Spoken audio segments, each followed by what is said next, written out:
আসসালামু আলাইকুম প্রিয় দর্শক, দৈনিক মানব জমিনের 4 অক্টোবরের যে সংখ্যা, সেই সংখ্যার প্রথম পাতায় একটা রিপোর্ট ছাপা হয়েছে। রিপোর্টের শিরোনাম হলো প্রফেসর ইউনূস নিজের রেকর্ড নিজেই ভাঙলেন। এটা দেখে আমি একটু আমার কাছে খুব ইন্টারেস্ট ফিল করেছি। আমি কী লেখা হয়েছে, কি নিজের কোন রেকর্ড উনি ভাঙলেন। তো পড়তে যেয়ে দেখলাম যে উনি আগের বার যখন জাতিসংঘ সাধারণ পরিষদে গত বছর যখন ভাষণ দিতে গিয়েছিলেন, সেবার তিনি কতজন নিয়ে গিয়েছিলেন, কতজন নিয়ে যেতে চেয়েছিলেন, এবার কতজন নিয়ে গেলেন, এই সংক্রান্ত এই সংখ্যা বিষয়ক রেকর্ডটা উনি ভেঙেছেন বলে এই রিপোর্টটায় লেখা হয়েছে। তো আমার রিপোর্টে কে লিখেছেন? তো শুরুতে কিছু লেখাটাকে নেই, শেষে দেখলাম লেখা মচৌ জিনিসটা কি আমি ধারণা করি এটা এই পত্রিকা যিনি সম্পাদক মিস্টার মতিউর রহমান চৌধুরী, উনিই হবেন হয়তোবা। কারণ এভাবে সাধারণত রিপোর্ট ছাপা হয় না, শুরুতে নাম লেখা থাকে অথবা স্টাফ রিপোর্টার থাকে অথবা কিছু একটা থাকে, শেষে আবার চৌ লেখা। তার মানে আমি ধরে নিচ্ছি এটা মতিউর রহমান চৌধুরীর লেখা। যদি না হয়ে থাকে আমাকে ক্ষমা করবেন। তো তারপরেও আমি এই রিপোর্টটার সম্পর্কে একটু কথা বলতে চাই। এই রিপোর্টে কি আছে বলা হয়েছে যে গতবার উনি প্রথমে বলেছিলেন যে 8 জন নিয়ে যাবেন, পরে গিয়েছিলেন 57 জনকে নিয়ে। এবার উনার আগের রেকর্ডটা ভেঙে 104 জনকে নিয়ে গেছেন, এবং এই 104 জনের মধ্যে কারা কারা ছিলেন সেই ব্যাপারে উনি ডিটেল এই রিপোর্টে লেখা হয়েছে। এটা আমি ডিটেলে গেলাম না এই কারণে যে আমি নিজেও এটা নিয়ে রিপোর্ট করি, আমি নিজেও এখানে একটা কন্টেন্ট করেছি এবং সেখানে আমি ব্রেকআপ দিয়েছি যে কোন ক্যাটাগরিতে কে কে গিয়েছেন, নামটামও বলেছি, কাজে ওটা নিয়ে আমি আর যাচ্ছি না। এবং কিভাবে ওখানে বিএনপির পক্ষ থেকে তারেক রহমানকে আমন্ত্রণ জানানো হয়েছিল, তিনি যেতে চাননি, তখন একজনকে নেওয়া হয়েছিল, পরে আবার শেষ মুহূর্তে পররাষ্ট্র উপদেষ্টা কীভাবে পুরো একটা ভজগটো পাকালো, উনি 2 জনের নাম বলেন বিএনপির, এবং 2 জনের নাম দেখে অন্য 2 দল আপত্তি করলে তাহলে আমাদের 2 জন নয় কেন, তখন তাদেরও 2 জন করে নেওয়া হলে, এই সমস্ত ইত্যাকার সমস্ত কাহিনী ওইখানে আসছে। কিন্তু এগুলো আমার কাছে মনে হয়েছে যে যদিও আর্টিকেলটার শিরোনাম যেটা ছিল তার সঙ্গে এই বিষয়গুলো কিন্তু মিলে যায়, কিন্তু এই রিপোর্টের শেষ দিকে এসে যে কথাগুলি বলা হয়েছে সেটা হলো কিছু দুর্নীতির কথা বলা হয়েছে। এবং আমার যেটা মনে হয়েছে এই রিপোর্টটা যদিও শিরোনামে যাই থাকুক না কেন, এই যে দুর্নীতির যে বিষয়গুলো, এই বিষয়গুলি আসলে এখানে সবচেয়ে গুরুত্বপূর্ণ। এই রিপোর্টের শেষ দিকে কিন্তু উনি বলেছেন যে এতগুলি লোককে নিয়ে, শেষ দিকে না আগের দিকে বলেছেন এতগুলি লোককে নিয়ে গিয়েছে, তারপরে নিউ ইয়র্কে বিক্ষোভ হয়েছে, ডিম বৃষ্টি হয়েছে, সেগুলিও উল্লেখ করেছেন। কিন্তু এগুলো উল্লেখ করার পরেও আমার কাছে মনে হয়েছে শেষের দিকে যে কথাগুলি বলা হয়েছে দুর্নীতি নিয়ে, সেগুলি মূল বিষয়। আমি ওই দুর্নীতির পার্টটুকু আপনার সঙ্গে একটু শেয়ার করতে চাই। যেমন আমি বরং পড়েই শোনাই। উনি এক জায়গায় লিখেছেন শেষ দিকে এসে যে প্রফেসর ইউনূস হয়তো জানেন না আজকাল আলোচনার টেবিলে রাষ্ট্রীয় অতিথি ভবনের নামও যুক্ত হচ্ছে। চায়ের টেবিলে বিভিন্ন জনের, বিভিন্ন সংশ্লিষ্ট বিভিন্ন ব্যক্তিবর্গের আলোচনায় রাষ্ট্রীয় অতিথি ভবন যমুনার নাম নেওয়া হচ্ছে। কী প্রসঙ্গে নেওয়া হচ্ছে সেটা উনি আরেকটু ডিটেল করেছেন। উনি লিখেছেন অতি সম্প্রতি একটি সরকারি সংস্থার শীর্ষ পদে নিয়োগ দানের জন্য 80 কোটি টাকার দাম উঠেছে। এই জায়গাটুকু আপনারা প্লিজ খেয়াল করবেন। একটা শীর্ষ পদে নিয়োগের জন্য 80 কোটি টাকা দাম উঠেছে। বলা হয়েছে এই নিয়োগ সম্পন্ন হলে একটি বিশেষ স্থানে যাবে 40 কোটি, বাকি 40 কোটি পাবে তৃতীয় পক্ষ। আর যাকে নিয়োগ দেওয়া হবে তার কিছুই করতে হবে না, শুধু বাণিজ্যের কারসাজিতে সায় দিয়ে যাবেন বিনা দ্বিধায়। প্রশাসনিক ক্যাডারের ওই শীর্ষ কর্মকর্তা শেষ পর্যন্ত এই প্রস্তাবে রাজি হননি আখেরের কথা ভেবে। পরবর্তী সময় যখন আসবে, সরকার পরিবর্তন হবে, তখন কি হবে এই কথা ভেবে উনি রাজি হননি। কত কোটি টাকা? 80 কোটি টাকা। 2 ভাগ হবে, 1 ভাগ যাবে বিশেষ একটি জায়গায়, তারপরে একজন পাবে 40 কোটি টাকা, আর বাকিগুলি পাবে অন্য কয়েকটি জায়গায়।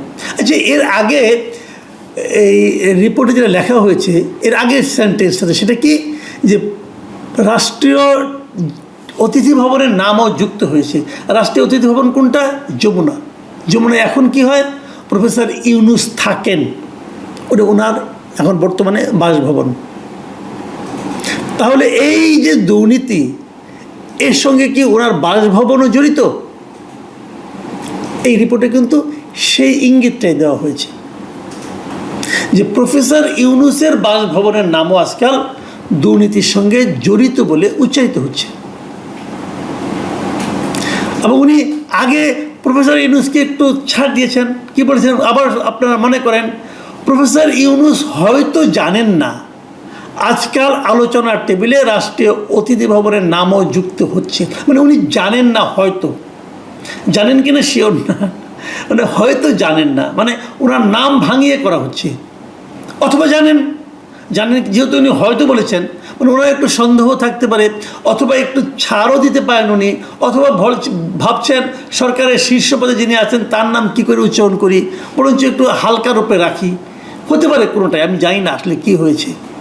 কিন্তু এই যে রিপোর্টটা, এই যে কথাগুলো, যে একটা পদে নিয়োগ দেওয়া হবে, 80 কোটি টাকা কন্ট্রাক্ট, 40 কোটি টাকা এক জায়গায় যাবে, আরও 40 কোটি টাকা আরেক জায়গায় যাবে, উনি রাজি হননি। যদি রাজি হতেন তাহলে 80 কোটি টাকা খরচ করে যিনি রাজি হতেন তিনি কত এখান থেকে ইনকাম করতেন? এবং এই যে ইনকামটা করতেন, কেন করতেন? কিছু অনৈতিক সুযোগ সুবিধা দেওয়ার মাধ্যমে। এই অনৈতিক সুযোগ সুবিধাগুলো দেওয়ার মাধ্যমে আলটিমেটলি কার ক্ষতি হতো? কার? এদেশের জনগণের। এদেশের জনগণের ভাগ্য নিয়ে ইনারা ছিনিমিনি খেলছেন। এদেশের জনগণের ভাগ্যকে, যাদেরকে আমরা দায়িত্বে বসিয়েছি, ওনারা নিলামে তুলছেন। কি বলবেন? এই সরকারকে এই মচৌর লেখা এই রিপোর্টকে অস্বীকার করবেন, প্রতিবাদ করবেন? অত সহজ হবে না। মচৌ বলতে আমি যদি মতিউর রহমান চৌধুরীকে বুঝিয়ে থাকি, এবং যদি উনি সেটা হয়ে থাকেন, উনি এত কাঁচা কাজ করার লোক না রে ভাই। যখন লিখেছেন তথ্য প্রমাণ নিয়েই লিখেছেন। আমি কিন্তু যে যাই বলুক, আমি এই রিপোর্টকে কিন্তু আমি ভরসা করছি, কারণ ওনাকে আমি চিনি। কাজেই এই রিপোর্টটা আমি ভরসা করছি। ঘটনা এরকম ঘটেছে, একটা আলোচনায় এসেছে, তাও আসতো না যদি এখানে যমুনার কথা উচ্চারিত না হতো। এরকম ঘটনা অনেক ঘটছে, এরই মধ্যে ঘটছে। মানে একটা গণ আন্দোলন, সেই গণ আন্দোলনের সুফল ভোগকারী যারা সাধারণ মানুষের হওয়ার কথা ছিল, সে সাধারণ মানুষ না, এখন কয়েকজন মানুষ এই সুফল ভোগ করছেন। আমি বাংলাদেশের আইন প্রয়োগকারী সংস্থাকে বলবো, এই সরকারের তো একদিন বিদায় হবেন। বিদায় হওয়ার আগে এবং পরে যারা দায়িত্ব পেয়েছিলেন সরকার চালানোর, কি উপদেষ্টা, কি সাহায্যকারী, কি বিশেষ সহকারী, এদের সবাইকে দেশ ত্যাগের উপর নিষেধাজ্ঞা দেওয়া উচিত। এবং নিষেধাজ্ঞা দিয়ে তাদের সবার কর্মকাণ্ড বিচার করার পর তাদেরকে ছাড়া উচিত। যারা বিচারে নির্দোষ প্রমাণিত হবেন তারা উড়াল দিবেন, কারণ এদের প্রায় সবাই 80% লোক, এদের সবারই দ্বৈত নাগরিকত্ব, সবারই বিদেশে যে থাকার সুবিধা আছে। কাজে সবাইকে আটকাতে হবে আগে। আটকে আমরা যাদের সন্দেহ করছি তাদের সবার চুলচেরা বিশ্লেষণ করতে হবে, তারপরে ওনার বাইরে যেতে পারবেন। এর আগে সব পাসপোর্ট সিজ করা উচিত আমি মনে করি। সকল উপদেষ্টার পাসপোর্ট ক্ষমতা ছাড়ার আগে জব্দ করতে হবে, করে জাজ করতে হবে যে তারা কে কে নির্দোষ। যারা নির্দোষ কেবল তারাই বাইরে যেতে পারবেন, আর যারা নির্দোষ নয় তারা, অথবা তাদের সন্দেহ থাকবে, তাদের বিচারের আওতায় আনতে হবে। কারণ এই সমস্ত অভিযোগ আমরা পরে আর শুনতে চাই না। বলবেন যে ভাই আওয়ামী লীগের লোকজন তো গিয়েছে, তাদের ব্যাপারে কিছু বলেন না, এদের ব্যাপারে বলছেন কেন? না, আওয়ামী লীগে যারা গিয়েছে তাদের ব্যাপারে আমরা বলেছি, তারাও আসলে আটকানো হবে, ও অনেকে আটকানো হয়েছে। কিন্তু আমি এদের ব্যাপারে বেশি বলছি এই কারণে যে এরা তো একটা মানে আন্দোলনের মানে পরে তারা এসেছেন একটা বড় দায়িত্ব নিয়ে। যারা বড় দায়িত্ব নিয়ে এসেছেন তাদের ব্যাপারে আমাদের মধ্যে সন্দেহ কেন তৈরি হচ্ছে? তাদের কর্মকাণ্ড কোনো সন্দেহের ঊর্ধ্বে থাকতে পারছে না। এটা আমাদের জন্য বড় একটা উদ্বেগের বিষয়। এবং যদি শেষ পর্যন্ত দেখা যায় তারা এই সমস্ত দুর্নীতি, ক্ষমতার অপব্যবহারের সঙ্গে জড়িয়ে গেছেন, তাহলে কিন্তু পরবর্তী সময় আর কোনো গণ অভ্যুত্থান কিন্তু আমাদের এখানে হতে কষ্ট হবে। এটা স্বৈরাচারের জন্য, যে স্বৈরাচারী আসুক তাদের জন্য একটা ইতিবাচক দিক হবে। দেখুন, এই রিপোর্টটা শেষ করেছেন কিভাবে সেটা আমি পড়ে শোনাই।